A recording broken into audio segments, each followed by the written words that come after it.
Hi friends, காலத்தை வெல்லலாம் சேனலுக்கு உங்களை அன்புடன் வரவேற்கிறோம். இந்த வீடியோ பார்ப்பதற்கு முன் நமது சேனலை நீங்கள் சப்ஸ்கிரைப் செய்யவில்லை என்றால் சப்ஸ்கிரைப் செய்து பெல் பட்டனை அழுத்தவும். வணக்கம் நண்பர்களே, இன்று பார்க்கவிருக்கும் தலைப்பு நவகிரக குணத்துடன் மகாபாரத பாத்திரங்களை பார்க்கலாம். மகாபாரதத்தின் முக்கியமான கதாபாத்திரங்களான 9 பேரும் 9 கிரகங்களின் குணாதிசயத்தை பெற்றிருப்பது இதிகாசத்தில் காணப்படும் ஆச்சரியமான ஒன்றாகும். குருவின் அம்சமாய் தர்மர் விளங்கினார்.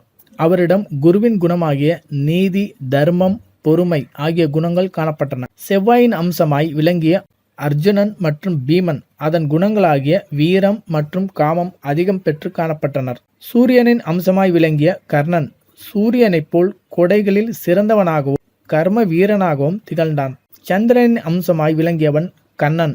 எனவே அவன் சந்திரனை போன்று அழகாகவும் பெண்களுக்கு பிடித்தமானவனாகவும் விளங்கினான். புதனின் அம்சமாய் விளங்கியவன் சகாதேவன். எனவே புதனை போன்று ஜோதிடம், வானவியல், கணிதம் ஆகியவற்றில் சிறந்து விளங்கினான். கேதுவின் அம்சமாய் விளங்கிய நகுலன் கேதுவை போன்று மருத்துவத்துறையில் சிறந்தவனாகவும் குதிரை பாஷை தெரிந்தவனாகவும் விளங்கினான். சனியின் அம்சமாய் விளங்கிய சகுனி சனியை போன்று சூதாட்டத்தில் வல்லவனாகவும் பிறர் சந்தோஷத்தை பொறுத்து கொள்ள முடியாதவனாகவும் சாய்ந்து நடப்பவனாகவும் விளங்கினான். சுக்கிரனின் அம்சமாய் விளங்கியவள் பாஞ்சாலி. எனவே அவள் சுக்கிரனின் குணமாகிய தாம்பத்திய சுகம் தருவதில் சிறந்து விளங்கி 5 ஆண்களுக்கு மனைவியாக திகழ்ந்தாள். ராகுவின் அம்சமாய் விளங்கிய துரியோதனன் ராகுவின் குணமான பழிவாங்கும் எண்ணத்தை பெற்று தன்னை பார்த்து சிரித்த பாஞ்சாலியனை பழிவாங்கும் எண்ணத்துடன் அரசவையில் அவள் துகிலை உரித்தான். இதுதான் நவகிரக குணத்துடன் மகாபாரத பாத்திரங்கள் ஆகும்.